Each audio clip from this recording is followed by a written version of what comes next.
Hello everyone, welcome.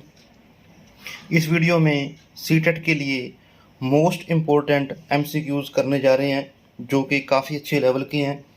जो आपने तैयारी की हुई है तो उसके अकॉर्डिंग आप चेक करते रहेंगे कि कितने आपके क्वेश्चन ठीक होते हैं और कितने गलत होते हैं, तो एक अच्छा आंकलन होगा आपके लिए। तो स्टार्ट करते हैं। क्वेश्चन है पहला, अपनी कक्षा के बच्चों को उनकी अपनी अवधारणाओं को बदलने में आप किस प्रकार सहायता करेंगे। एक अध्यापक के नाते आप किस प्रकार उनकी अवधारणाओं को बदलने में सहायता करेंगे। बच्चों को सूचनाएं लिखाकर उन्हें याद करने को कहकर, यदि बच्चों की अवधारणाएं गलत हों तो उन्हें दंड देकर, तथ्यात्मक जानकारी देकर, अवधारणाओं के बारे में बच्चों को अपनी समझ को व्यक्त करने का अवसर देकर। तो इसका आंसर आपको पहचान आ गई होगी। इसका आंसर आएगा जी फोर्थ ऑप्शन, अवधारणाओं के बारे में बच्चों को अपनी समझ को व्यक्त करने का अवसर देकर उनकी अवधारणाओं को बदलने में सहायता की जा सकती है। तो बच्चों में समझ पैदा करें कि अपनी बात को, अपनी अवधारणा को किस ढंग से पेश किया जाए, व्यक्त किया जाए, कौन से अच्छे अच्छे शब्दों को प्रयोग किया जाए, ऐसे सहायता बच्चों में करनी चाहिए। नेक्स्ट क्वेश्चन है, जब बच्चे एक विशेष संख्या में पुस्तकें पढ़ते हैं तो उन्हें एक प्रमाण पत्र दिया जाता है। यह रणनीति शायद अधिक समय तक काम न करें क्योंकि यह संभव बच्चों को केवल प्रमाण पत्र प्राप्त करने के लिए पुस्तकों को पढ़ने की तरफ ले जा सकती है। दूसरा है, पुस्तकालय में बहुत अधिक पुस्तकों को खरीदने की आवश्यकता होती है। जब अधिक संख्या में बच्चे पढ़ना शुरू कर देंगे तो बड़ी मात्रा में प्रमाण पत्र देने होंगे। पुस्तकों को पढ़ना बच्चों को उनके गृह कार्य को पूरा करने में बाधा डालेगा। तो ऐसा संभव है कि ये जो अधिक बच्चों को संख्या में पुस्तकें पढ़ने के लिए और प्रमाण पत्र देने के लिए, तो इसका फिर आंसर आएगा पहला ऑप्शन, यह संभव बच्चों को केवल प्रमाण पत्र प्राप्त करने के लिए पुस्तकों को पढ़ने की तरफ ले जा सकती है। क्योंकि जितने बच्चों को ये एक तरह की जो सिमुलेशन दी गई है वो सिर्फ प्रमाण पत्र प्राप्त करने के लिए दी गई है, जो कि ठीक नहीं है और ये रणनीति ज़्यादा समय तक चलने वाली नहीं है। नेक्स्ट क्वेश्चन, किसी कक्षा में शिक्षक की भूमिका है, किस प्रकार की भूमिका है। समय सारणी का कठोरता से पालन करना और पाठ्यक्रम से बंधे रहना, ये बिल्कुल सही नहीं है। सीखने की विश्वसनीय स्थितियां जुटाना और शिक्षार्थियों को स्वतंत्र चिंतन की सुविधा देना, ये ठीक हो सकता है। आगे देखते हैं, अपने ज्ञान से शिक्षार्थियों को परिपूर्ण करना और उन्हें परीक्षा के लिए तैयार करना, सीधे तरीके से ज्ञान पहुंचाना और शिक्षार्थियों को सही उत्तरों के लिए तैयार करना। तो इसमें जो बेस्ट ऑप्शन है वो आएगी फोर्थ ऑप्शन जी, सेकंड ऑप्शन, सीखने की विश्वसनीय स्थितियां जुटाना और शिक्षार्थियों को स्वतंत्र चिंतन की सुविधा देना। मतलब अध्यापक क्या करेगा कि बच्चे में विश्वसनीय जो स्थितियां हैं उसको पेश करना, जुटाना और शिक्षार्थियों को स्वतंत्र चिंतन की सुविधा देना कि इसमें से क्या सही है और क्या गलत है।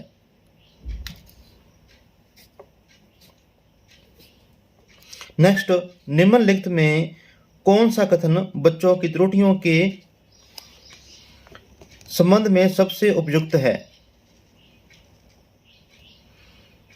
त्रुटियों के संबंध में, गलतियों से बचने के लिए बच्चों को शिक्षक का अनुकरण करना चाहिए, बच्चों की गलतियों को गंभीरता से लिया जाना चाहिए और उन्हें कठोर दंड दिया जाना चाहिए ताकि वे गलतियां ना दोहराएं। कठोर दंड नहीं देना, बच्चे गलतियां करते हैं क्योंकि उनमें विचार करने की क्षमता नहीं होती। नेक्स्ट है, बच्चों की गलतियां एक खिड़की के समान होती है यह जानने के लिए कि वे किस प्रकार सोचते हैं। तो इसका आंसर आएगा फोर्थ ऑप्शन, बच्चों की गलतियां एक खिड़की के समान होती है यह जानने के लिए कि वे किस प्रकार सोचते हैं। मतलब बच्चे तो गलतियां करेंगे ही और एक उनको पहचान भी करवा रही है अध्यापक को कि बच्चे किस तरीके से क्या गलती कर रहे हैं और उसको किस ढंग से आगे सुधारा जा सकता है। ठीक। नेक्स्ट क्वेश्चन,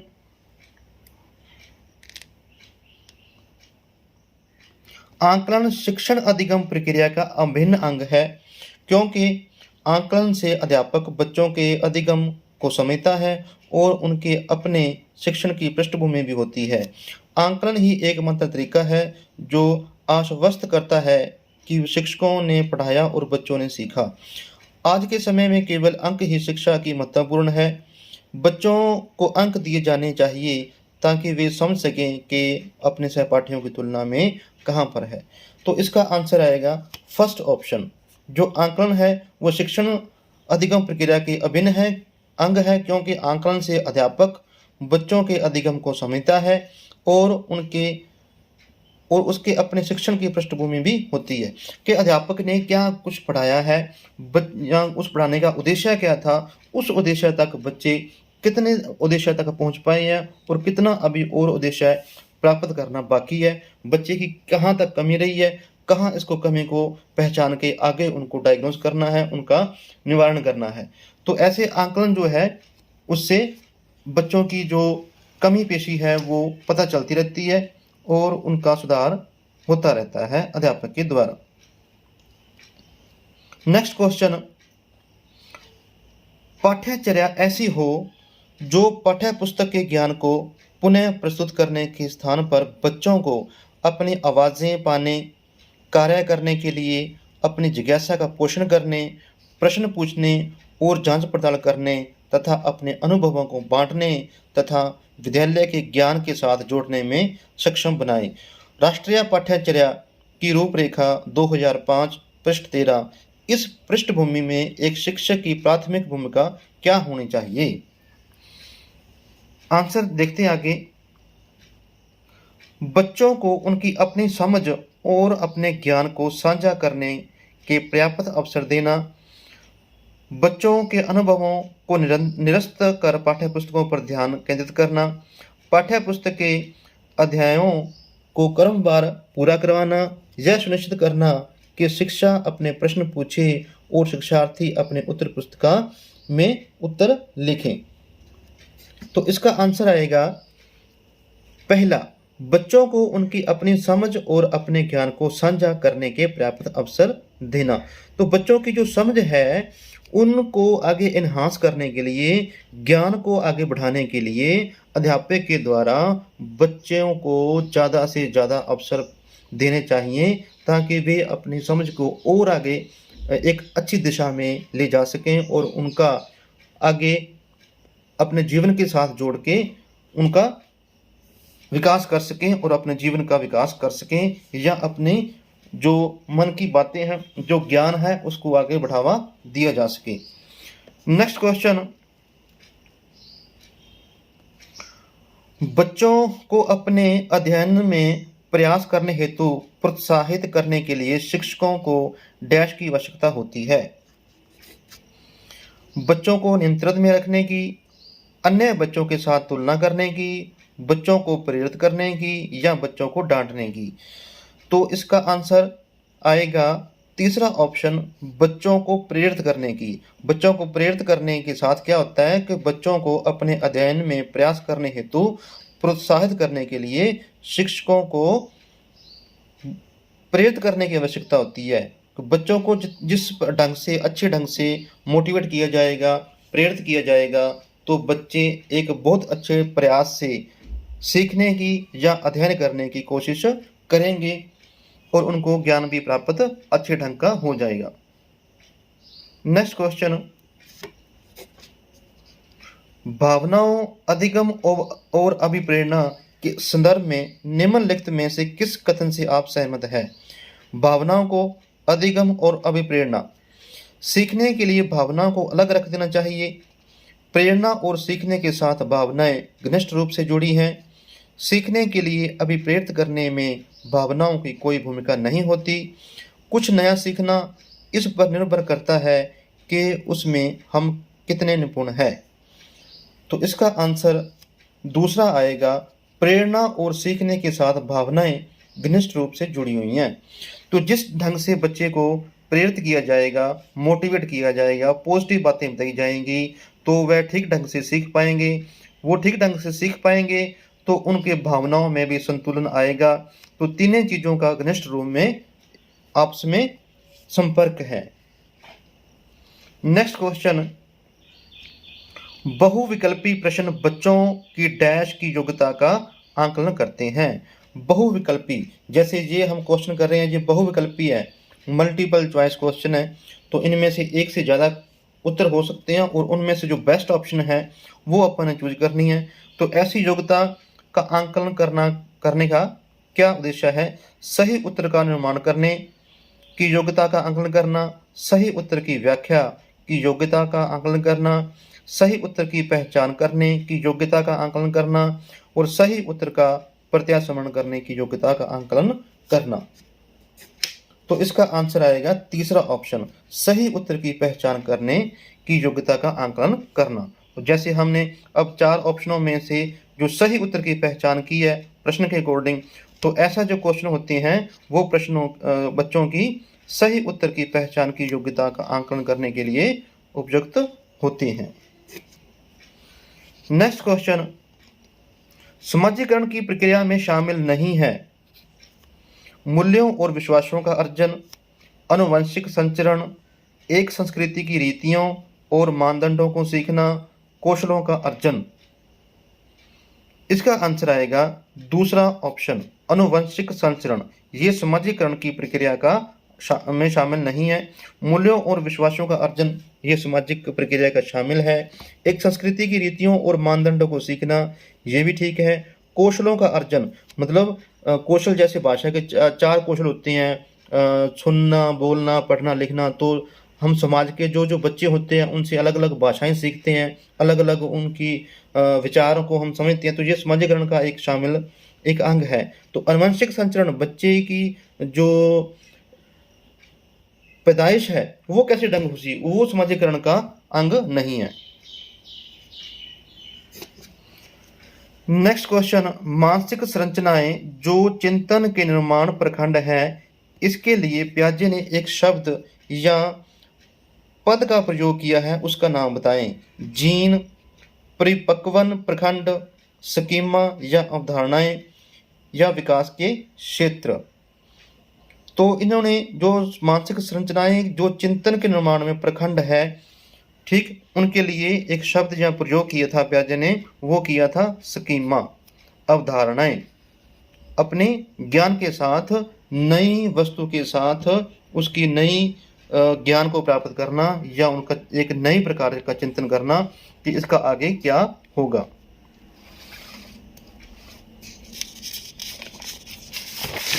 आगे चलते हैं। वाइगोत्स्की के अनुसार बच्चे समय में से क्यों बोलते हैं? बच्चे कुछ होते हैं, कुछ कार्य कर रहे होते हैं और अपने आप से बोलते रहते हैं। तो वाइगोत्स्की के अनुसार, उसके सिद्धांत के अनुसार, जो उन्होंने सिद्धांत दिया था सामाजिक अंतरक्रिया का सिद्धांत, उसके अकॉर्डिंग ये आंसर देना है। तो ये क्या है? बच्चे अपने प्रति वयस्कों का ध्यान आकर्षित करने के लिए बोलते हैं। बच्चे स्वभाव में बहुत बातूनी होते हैं। बच्चे अहंकेंद्रित होते हैं। बच्चे अपने कार्य को दिशा देने के लिए बोलते हैं। तो इसका आंसर आएगा फोर्थ ऑप्शन, बच्चे अपने कार्य को दिशा देने के लिए बोलते हैं। ठीक, वो अपने काम भी कर रहे हैं, बोल भी रहे हैं और एक कार्य को एक आगे दिशा भी दे रहे हैं। अधिगम अशक्तता वाले बच्चे कैसे होते हैं? बच्चों को एक समान दिखाई देने वाले अक्षरों और वर्णों में भ्रम होता है। बच्चे दृश्य शब्दों को आसानी से पहचानते और समझते हैं। बच्चों का मानसिक विकास मंद होता है। बच्चे निम्न बुद्धि लब्धि वाले होते हैं। तो अधिगम अशक्तता वाले बच्चे क्या होते हैं? बच्चों को एक समान दिखाई देने वाले अक्षरों या वर्णों में भ्रम होता है। जैसे मान लो बच्चों ने सी को ई पढ़ लिया, सा को वाज पढ़ लिया या न्यूक्लियर को अनक्लियर पढ़ लिया। जैसे हमने एक टॉपिक वीडियो में हमने किया हुआ डिटेल से लर्निंग डिसेबिलिटीज़, तो जैसे डिसलेक्सिया, डिस्लेक्सिया, डिसग्राफिया, तो इस ढंग से बच्चों में काफ़ी अधिगम आवश्यकता होती है। जिन्होंने इस टॉपिक को अभी तक नहीं पढ़ा वो हमारी वीडियो जरूर देख लेंगे, और उसका टॉपिक का नाम है लर्निंग डिसेबिलिटीज़, अधिगम अयोग्यता या अधिगम निर्योग्यता। सर्च कर लेना यूट्यूब पे। तो ये जो है बच्चों की अधिगम आवश्यकता, उनको भ्रम रहता है कि ये शब्द ऐसा है, ये शब्द ऐसा है, उनको पढ़ने में भी जो भ्रम रहता है और बोलने में भी भ्रम रहता है। नेक्स्ट सृजनात्मकता है। क्या है सृजनात्मकता? बच्चों का एक प्रकार जो उन कौशलों से संबंधित है जो संचित किए गए ज्ञान और अनुभव पर निर्भर होते हैं। बुद्धि का एक प्रकार जो संसाधन की गति को शामिल करते हुए सूचना प्रकरण कौशलों पर अत्यधिक निर्भर होता है। समस्याओं के मौलिक और अपसारी समाधानों को पहचानते अथवा तैयार करने की योग्यता है। सृजनात्मकता 200 से ऊपर की बुद्धि उपलब्धि से सर्वाधिक बेहतर ढंग से परिभाषित होती है। तो इसका आंसर आएगा समस्याओं को मौलिक और अपसारी समाधानों को पहचानने अथवा तैयार करने की योग्यता। मतलब कौन सी समस्या है, बच्चों के सामने समस्या आ गई तो समस्या को वो ठीक ढंग से पहचान लेते हैं और उनके अलग अलग ऑप्शन देखते हैं कि किस ऑप्शन से वो उसका समाधान होगा। अगर एक मतलब एक ढंग से समाधान नहीं होता तो दूसरा ढंग अपना लिया, दूसरा ढंग से तीसरा ढंग अपना लिया, तीसरा नहीं काम आया तो चौथा अपना लिया। मतलब वो अलग अलग तर्कों के साथ, अलग अलग तरीकों के साथ, अलग अलग सिद्धांतों के साथ कह लो, या अलग अलग अपने चिंतन के साथ वो उन समस्याओं का हल कर लेते हैं और उनकी पहचानने और तैयार करने की योग्यता उनमें होती है। मतलब उनका चिंतन जो होता है काफ़ी व्यापक होता है। एक समस्या को वो कई ध्यान से देख, कई रूपों से देख के उनका कई ढंग से हल करने की उनमें योग्यता होती है। नेक्स्ट क्वेश्चन, भारत में बहुत से बच्चे विशेषकर लड़कियां विद्यालय में आने से पहले और विद्यालय से वापस जाने के बाद घर का काम करते हैं। अपने विचार से इस संदर्भ में एक शिक्षिका को गृह कार्य के बारे में क्या करना चाहिए? शिक्षिका को ऐसा गृह कार्य देना चाहिए जो विद्यालय में कराए गए अधिगम को बच्चों के घरेलू जीवन से जोड़ता है।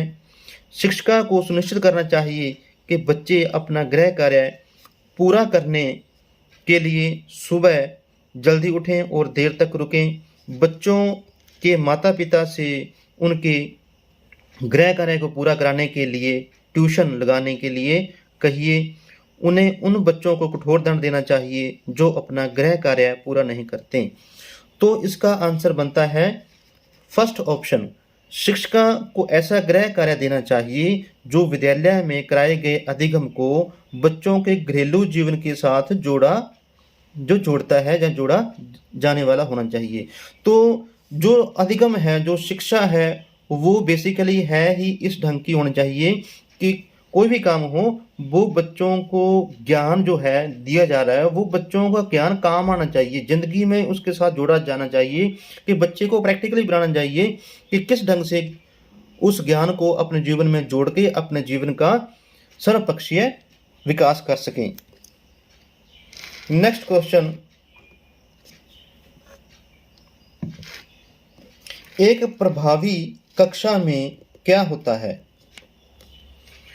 बच्चे अपने अधिगम को सुगम बनाने के लिए मार्गदर्शन एवं सहयोग हेतु शिक्षक से सहायता लेते हैं। बच्चे हमेशा उत्सुक और तैयार रहते हैं क्योंकि शिक्षक उनकी प्रत्यास्मरण योग्यता का आंकलन करने के लिए नियमित रूप से परीक्षा लेता रहता है। बच्चे शिक्षक से डरते हैं, ऐसा तो नहीं होना चाहिए क्योंकि वह मौखिक और शारीरिक दंड का प्रयोग करता है। बच्चे शिक्षक का सम्मान नहीं करते और जैसा उन्हें अच्छा लगता है वैसा ही करते हैं। दोनों तो नेगेटिव है। एक प्रभावी कक्षा कैसी होगी? बच्चे अपने अधिगम को सुगम बनाने के लिए मार्गदर्शन और सहयोग हेतु शिक्षक से सहायता लेते हैं। ठीक, एक प्रभावी कक्षा में क्या होता है कि जो टीचर होता है वो बच्चों को हर दिशा में, हर क्षेत्र में या हर काम के लिए या हर ज्ञान देने के लिए उनका एक गाइड होता है, उनका मार्गदर्शक करता है और हर प्रकार का संभव सहयोग देते हुए उनके जीवन का विकास करते हैं और उनको एक अच्छी दिशा में लेके जाने के लिए उनका एक कोशिश पूरी होती है। तो उम्मीद करता हूं कि आज के जो एमसीक्यूज आपको अच्छे लगे होंगे। अगर अच्छे लगे हैं तो वीडियो को लाइक कर देना और जो साथी हमारे चैनल पे नए हैं वो चैनल को सब्सक्राइब कर देना और बेल आइकन को प्रेस कर देना, ताकि आपको समय पर हमारे जो नई नई वीडियोस मिलती रहें और आपकी जो तैयारी में एक अच्छा इजाफा होता रहे। ठीक है, मिलते हैं फिर एक नई वीडियो के साथ, एक नई उम्मीद के साथ। Thank you.